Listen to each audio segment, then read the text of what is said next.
My name is Bill.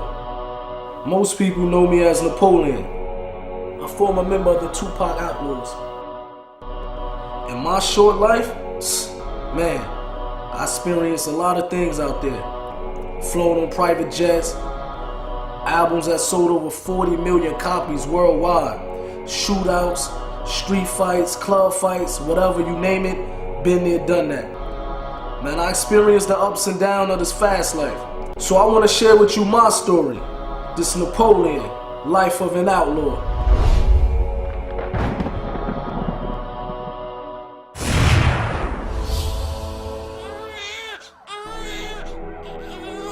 I was 3 years old when my mother and father got murdered.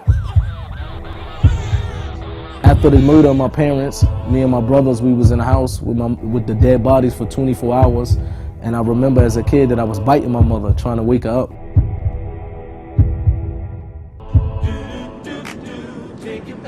I grew up in the house with my grandparents after the death of my mother and father. So whatever I would see out on the block, drug dealing or whatever, I would go in my room and I would write a song out of it. You know, it was a way for me to relieve whatever was inside of me. I was able to put it on paper. All I can remember all his life, he loved rapping. And I remember the first time I met Pop, man, he asked me to rhyme for him. I rhymed for him, we hit it off, and the rest is history. He got close with Pop. He looked at Pop like a big brother or a father figure, you know, someone to look up to. Muta was, him and Pac were bonded real tough. I think Muta had become one of Tupac's extended family members. Death Row was a very fast life, man. Parties every night, private jets. We was living like kings. There was a certain amount of arrogance they all had during that time because they were on cloud nine. But I never expected to end that type of life. I never expected that life would come to an end so drastically and so soon. There's gonna be some stuff you're gonna see that's gonna make it hard to smile in the future. Yasmin called Gaddafi's mother and said Tupac just got shot. Couldn't believe it, you know what I mean? And you know, but the first thing that I said in my head, well, he got shot 5 times before. He's gonna take this, come out, do records, sell millions of records again. But when I actually saw him in a hospital bed, to me, I knew for right there that it didn't look like he was gonna make it. You know, and Pac loved him, and them two was bonding, so I know it affected him real hard. Once again, Tupac Shakur dead at the age of 25. It was a time when I was in the music industry and I had 3 houses at one time. Money was coming in, but I didn't have no inner happiness, you know what I mean? I didn't have happiness inside of me. So I knew that it had to be something else out there that could bring happiness besides money, jewelry, cars, and fame.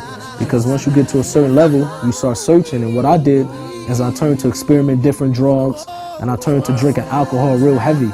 He was always liquored up. He was always liquored up and smoking weed. I seen him wild out with the girls, wild out drinking alcohol, getting drunk, fighting. And I happened to one day be in a recording studio and I was very intoxicated.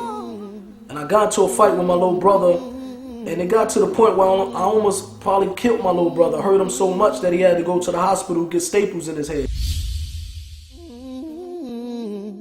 It happened to be a Muslim brother who was in the parking lot and he broke the fight up. He calmed me down. He came and spoke to me. I said, imagine tomorrow waking up sober and realizing that you killed your brother. How would you feel about that? They always asked me to come to the masjid, and for a while I was ignoring them. And when I first went up there, I remember I went up there deep, about 20 or 30 boys with me. And I went there expecting that it's just going to be like how I roll everywhere else with a posse, a crew, and we just going to hang out. But when I went there, that's when I seen something different that basically inclined me towards to want to know more about what these people was upon. That's what changed my life ever since then.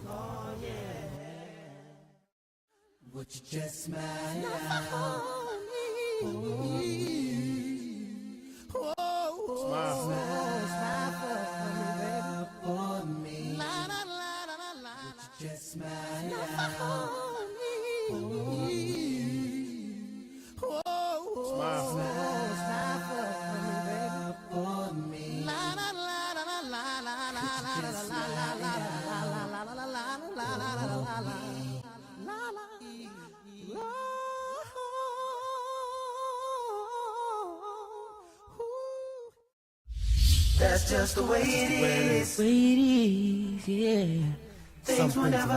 He got an awakening. Islam has given Mutar the purpose. Overall, man, my brother, he's a different person now, man.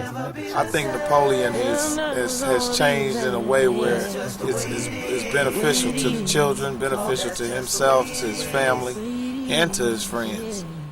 But when I looked at him, he definitely inspired me to want to, give back to the youth and give back to the community in a way, that Islam only offers you. He had a lot of potential, but he also had a lot of anger and unresolved issues that I think Islam probably gave him solace and peace. Mutar is a good brother, and personally, I'm striving to be more like him. Napoleon, may Allah reward you, bro. You're a good dude. You're ahead of your time. You're a leader and a sign for all of us. And, I'm going to ride with you till the wheels fall off. Words from your little homie, young little big H. Riley. Islam Lincoln. Things will never be the same. They're never gonna be the same. Yeah. That's just the way it is. Oh yeah.